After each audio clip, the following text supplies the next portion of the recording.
chicos, hoy día les voy a hablar de la nueva película que ha salido en los cines y es Furiosa, parte de la saga de Mad Max.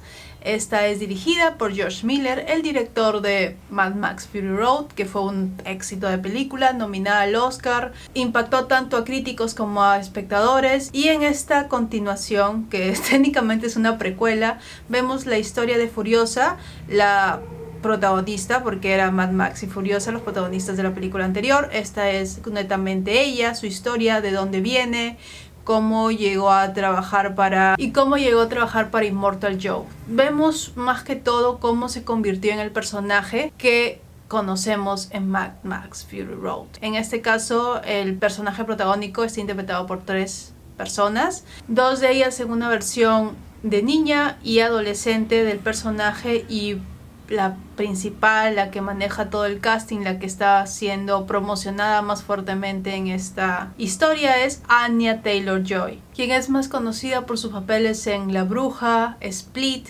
Glass, Emma y New Mutants, y así en verdad ella tiene una filmografía muy amplia. Y junto a ella, como su principal antagonista, tenemos a Chris Hemsworth, quien interpreta Dementus, uno de los líderes de los diferentes tipos de tribus, se podría decir, grupos que se han generado después de este apocalipsis que pasó en la humanidad, o eso se asume, y vive en este lugar de desierto. Y como todos los grupos que aparecen en esta historia, algunos intentan crear un sistema dentro de lo que tienen, o viven buscando las tierras de la abundancia, como conocen a estas partes del mundo que aún quedan, donde los recursos como el agua y los alimentos son más manejables. Para no entrar en detalles específicos de la historia, porque creo que es mucho mejor experimentarla sin haber visto absolutamente nada, porque la película es muy buena. Entonces, las cosas que sí les puedo decir que la película está dividida en partes.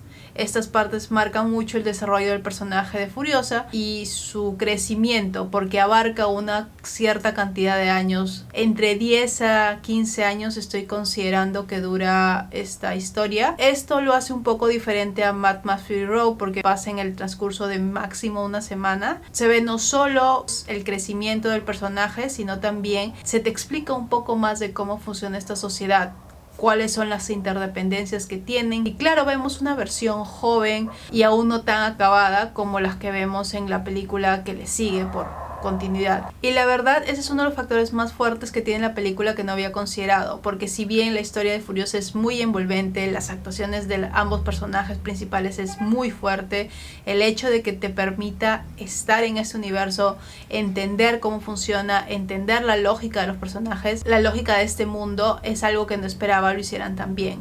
Si algo hizo bien esta película, aparte de presentarte a Furiosa, es que entiendas el universo en el que está ubicada esta historia. No voy a decir que he visto las películas anteriores de Mad Max, pero las 2 que he visto, la anterior trabajaba muy bien con la creación de un mundo que era para impactar al espectador y simplemente sumergirte en esta historia de acción, adrenalina y constante persecución. Esta se ha tomado el tiempo para que tú te familiarices con el concepto de este mundo, todo lo que esto significa para esta sociedad y también para el personaje de Furiosa. Me pareció visualmente muy atractivo, al igual que el anterior, pero sí tengo que mencionar que en esta película he notado problemas que no noté en la anterior, porque tengo que comparar. La calidad del director es lo que va a vender esta marca, y es que hay obvios usos de CGI para ciertos momentos donde se ven demasiado falsos esos momentos. Son pequeños, son insignificantes en la gran escala, pero son muy notorios, lo cual no esperaba, ya que George Miller se caracteriza por sus efectos prácticos, y si bien tiene efectos prácticos muy bien empleados, hay escenas que parece escogido usar el CGI y no han sido lo más pulcras posibles. Hablando de las actuaciones netamente principales, creo que Anya Taylor-Joy lleva muy bien la película en sus hombros, tiene un carisma muy natural. Creo que las versiones de niña y adolescente que castearon del personaje hacen un increíble trabajo. Si ellas no lograban capturarte, era muy difícil que llegues a la versión adulta con la que pasas más tiempo y la aceptes tan fácilmente. Pero las 3 actuaciones son increíbles. Las 3 niñas te venden a este personaje de una forma alucinante. En verdad, estoy muy sorprendida con las actuaciones de las 3. En serio, lo que tuvieron que hacer esas 2 jóvenes actrices dentro de esta historia es demasiado cargado, y lo han hecho espectacularmente. La verdad es, cuando vi la película, vi lo que se sometieron, vi a los 3 personajes, fue como que increíble cómo lograron ese trabajo. Y lo mejor de todo es que tiene mucha concordancia con el personaje de Charlize Theron. Su actuación, sus gestos, sus manerismos, diferentes partes propias del personaje han logrado interpretarla de forma tan similar y a la vez hacer lo propio de esta nueva versión que funciona para mí en la narrativa grande. Porque esa era una de mis mayores preocupaciones, que se desconectara mucho a esta versión de Furiosa con la que ya conozco, con la que en verdad ha hecho que yo me siente en el cine a ver esta película. Por otro lado, quien me sorprendió gratamente es Chris Hemsworth, que no necesito decir su filmografía, todo el mundo se la sabe, pero me sorprendió mucho su capacidad de crear este nuevo personaje. Si bien es muy bueno con la comedia y con las escenas de acción, nunca esperé que su versión psicótica de este personaje fuera tan bien lograda. Vimos unos pequeños rayos de esto, Bad Times at the El Royale. En esta lleva ese nivel de actuación a otro nivel. Hace muy bien el personaje de este depravado, cruel dictador, líder, donde todas las facetas que te muestran de él, todas las decisiones que toma, todas las atrocidades que hace, es muy consistente con el personaje que ha creado. Y lo más satisfactorio es ver al final cómo se mantiene constante en el personaje que es. No esperaba que la escena final de este personaje fuera tan bien trabajada, donde él es el quien toma control de la pantalla. Creo que esta actuación es la mejor que he visto en su carrera. Junto a estos dos vienen una serie de personajes que hacen una muy buena conexión. Creo que el universo con estos personajes se construye de forma adecuada, pero lo que han logrado es que no sea solo un tipo de easter egg, o al menos para complacer a los fans de los personajes que ya he visto antes y que fueron llamativos antes, sino que se mantiene dentro de la concordancia de este mundo que han creado. Estas versiones más jóvenes siguen las mismas líneas de lo que se ha visto antes, y esa conexión creo que ha sido un trabajo muy profundo que ha tenido el director, que también es uno de los guionistas si no me equivoco, en lograr que los nuevos actores que interpretan estas versiones jóvenes de estos personajes hagan el estudio necesario.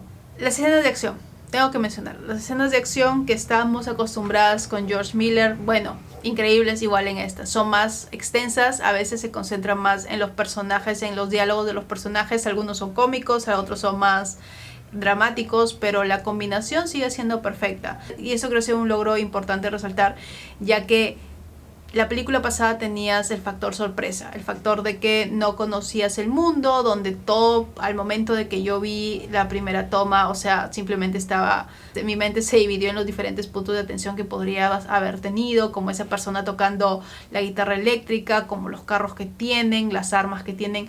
Entonces, si habían detalles que no estaban bien hechos, se perdieron en mi cabeza al tener que captar tanta información en un periodo de tiempo muy pequeño.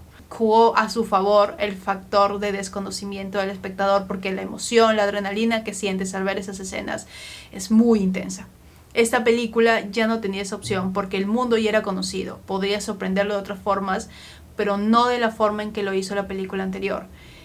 Y aún así lo logró. Las escenas son consistentes, son entretenidas, son envolventes, funcionan para todos los personajes, las tomas que ha hecho. La verdad es que todos los detalles dentro de esta película en temas de acción son increíbles, exceptuando las tomas de CGI que ya les mencioné, que gracias a Dios no son en los momentos más importantes. Y algo sí que quiero mencionar que noté al menos al inicio de la película, se extendió a lo largo de ella, pero conforme avanzas y vas haciendo una versión más adulta y una narrativa mucho más constante, porque en las primeras partes hay un salto de tiempo, hay otro salto de tiempo. Una vez donde ya dejas de tener esos saltos de tiempo constante, ya se vuelve una narración más conocida como la película anterior, pero antes de eso hay escenas que son muy poéticas, se podría decir para mí. De alguna forma es una representación de varias cosas que podrían haber pasado en ese momento, pero es una representación que se queda grabada en tu mente por cómo lo han filmado, por cómo lo han editado. Hay una, espero no sea tanto spoiler, pero hay una escena donde alguien muy importante para el personaje de Furiosa muere, y hay un montón de subtextos sobre lo que le pasó al personaje antes de morir, que no te lo muestran en pantalla, pero te muestran una escena en específico con un tono, un toque de fantasía, como si fuera la mente la versión niña de Furiosa intentando entender lo que está pasando. También hay un carácter de trauma en la forma en que lo captan, porque la imagen hacen un corte específico conectando con Furiosa que se ve extremadamente bien logrado. Y también está la escena en sí, lo que te da a entender lo cruel que es.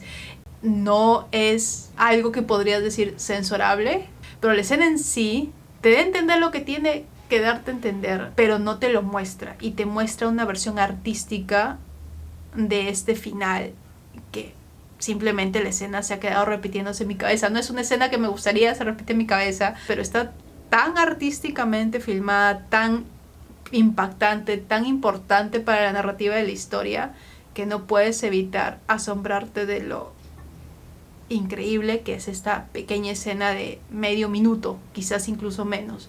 Y así hay diversos momentos en la historia, te dan a entender más allá de lo que te muestran. Y sí, se me apagó la batería en mitad de reseña, no me di cuenta de la señal, pero concluyamos con lo que ya había establecido antes, y es simplemente esta película es increíble. El único punto que tiene que luchar contra es qué tan épico fue Mad Max Fury Road. Y la verdad es que va par a par. Su concepto es un poco diferente, la forma en que se maneja la historia es un poco diferente, pero la calidad está ahí, la narrativa está ahí, el mundo que se ha creado está ahí. Me ha gustado mucho esta precuela. Así que en líneas generales solo la puedo recomendar. Estoy increíblemente agradecida que estas últimas películas que he visto en el cine hayan sido tan buenas. Lamentablemente no están haciendo el dinero que quisiera, pero aún así me han gustado mucho. Así que si ustedes tienen la posibilidad de verla en el cine, véanla, porque vale la pena. Y si la han visto, me dejan en sus comentarios qué les pareció, si les gustó, si no les gustó, qué es lo más llamativo que ha tenido para ustedes esta película. Y tengo que hacer un pequeño comentario antes de cerrar. Lo que me pareció muy gracioso es que en la película sale como personaje secundario la esposa de Chris Hemsworth. Sale haciendo 2 papeles. No sé por qué la gente pensó que no nos íbamos a dar cuenta, pero bueno, tenía que mencionarlo. Y si a usted el video le dan un like, suscríbete al canal, subo todas las semanas, cuídense.